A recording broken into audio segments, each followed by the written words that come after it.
이스라엘에 하나님이 없어서 너희가 애굽으로 내신 바알세붑에게 물으러 가느냐? 그러므로 여호와의 말씀이 네가 올라간 침상에서 내려오지 못할지라. 내가 반드시 죽으리라. 새벽을 깨우는 거룩한 기도자 여러분, 주님을 만나는 영광을 통하여 복된 하루가 시작되는 은총이 주의 말씀 앞에 열려지기를 바랍니다. 이제 우리가 읽어갈 하나님의 말씀은 열왕기하 1장 1절에서 12절로서 이제 24년도 9월달 열왕기상에 이어 열왕기하의 말씀을 같이 읽어가게 됩니다. 간단한 열왕기하를 이해하는 기본 개념을 점검해 본다면 역사를 통한 하나님의 교훈은 이 언약이란 말이 중요하다 그랬습니다. 하나님의 백성과 언약을 맺으시고 나는 너희 하나님 너희는 내 백성으로서 그 하나님의 율법을 통하여 출애굽기 19장 24장까지의 관계를 맺으시고 그 언약이 깨뜨려지면 하나님께 제사를 통하여 회복의 기회를 열어주신 것을 기억하실 겁니다. 그런 점에서 이 하나님의 언약을 지키느냐에 따라서 역사의 흥망성쇠가 이루어진다는 열왕, 남북 이스라엘의 왕조에 대한 이야기며 열왕기 전체의 메시지가 언약 파기의 역사를 기반으로 담고 있는데 왜 하나님이 선택한 하나님의 백성이 무너졌을까? 우리가 솔로몬이 그 교두보를 놓았는데 터진 댐이 된 거지요. 그래서 열왕기가 시작이 되면 솔로몬의 이야기가 등장하고 특별히 3장 11장 열왕기상 3장 11장에 댐이 터진 모습을 보게 되고 그 가운데 남북의 역사 중에 특별히 북이스라엘 나라에 엘리야가 이어서 엘리사가 하나님 앞에 이 언약의 신실함을 호소하고 심판하고 구원하는 역사를 이루어 가게 합니다. 하나님은 그 언약에 신실했지만 이스라엘 백성이 그 언약에 신실하지 못했던 언약 파괴의 역사가 열왕기서의 중심을 이루게 되고요. 그래서 다윗과 솔로몬으로 이루어지는 단일 왕국이 어떻게 분열이 됐는지 그 분열의 빌미를 우리가 솔로몬에서 찾았습니다. 그것은 하나님보다 여인들을 사랑했다는 거죠. 왜요? 그저 정욕의 사람이었을까요? 아니죠. 이웃과의 부강한 나라 건설을 향한 외교적인 전략 안에 하나님 앞에 지켜야 될 믿음의 진실을 잃어버렸던 거고요. 결국 북이스라엘 나라는 하나님의 심판 앞에 멸망이 되는 흐름으로 내려가게 되고요. 오늘 이제 우리가 읽어갈 단락이 바로 요 단락입니다.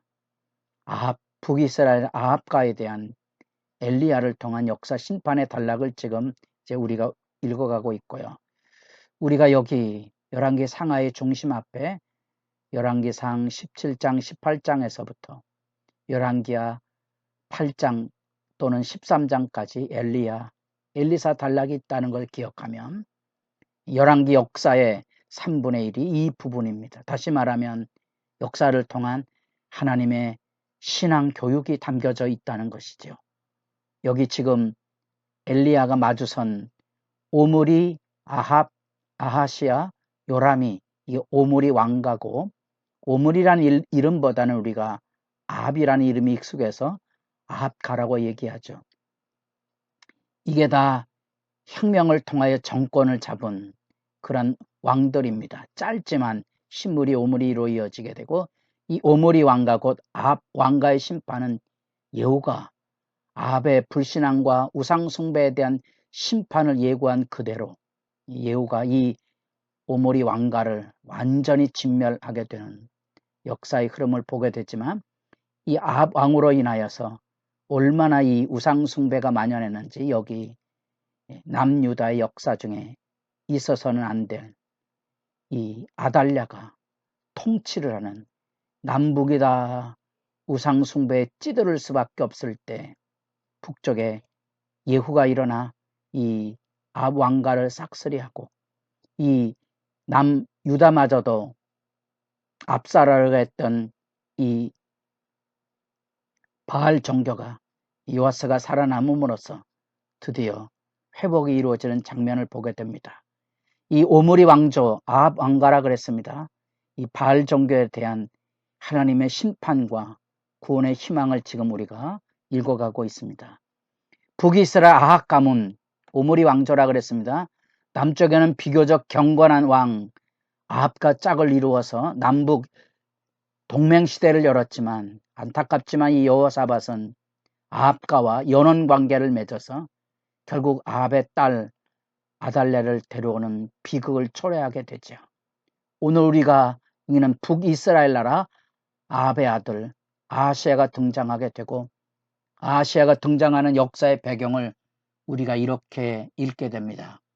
1장 1절 아합이 죽은 후에 모압이 이스라엘을 배반하였더라. 강력한 권세를 가지고 나라를 통치했던 아합이 죽어나가자 벌써 주변 국가들 조공을 바치던 모압이 반역을 일으켜서 독립해 나갑니다.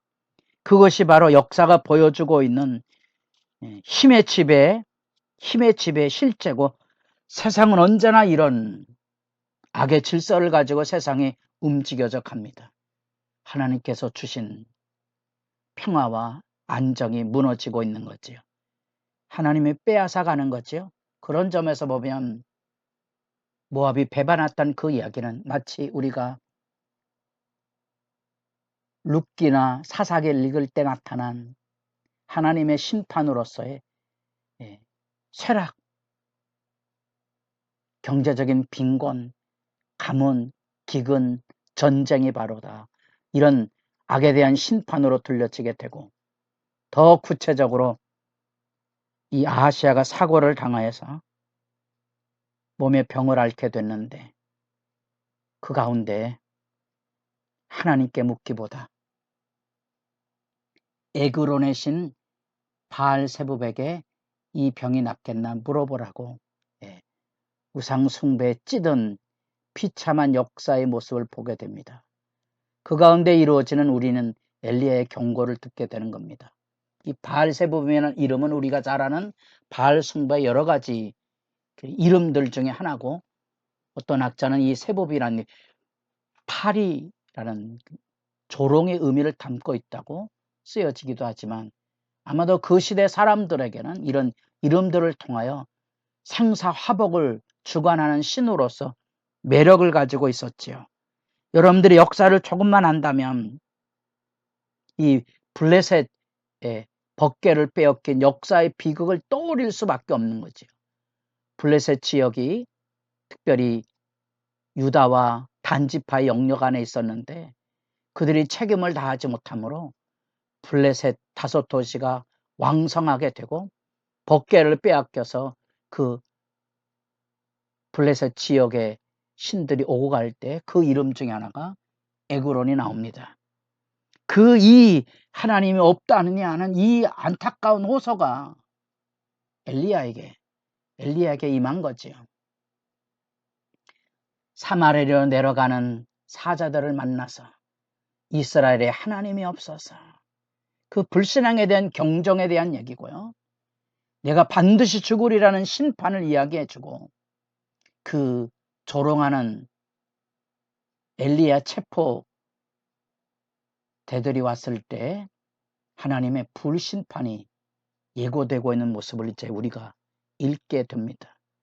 이 말씀 앞에 우리는 하늘에서 불을 내리는 심판의 실제가 우리가 열왕기상 18장에서 만났던 엘리야의 위대한 역사처럼 북왕가 아왕가에 대한 징벌과 심판이 어떻게 이루어지는가.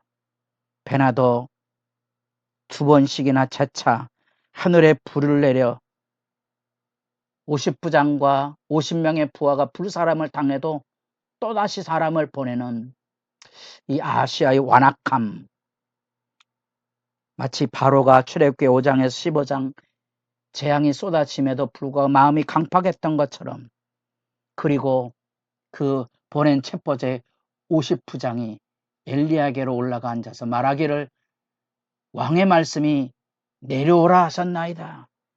왕이 말씀하시기를, 여호와가 말씀하시기를 대조되고 있는 부분이죠.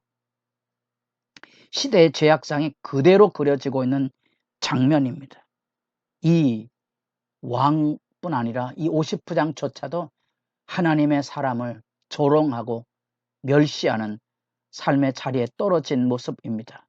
우리는 그 안에서 말씀 경외, 하나님에 대한 경외가 무너진 현실이 어떻게 그려지고 있는 것을 적나라하게 보여주고 우리가 그 말씀을 읽고 있는 겁니다.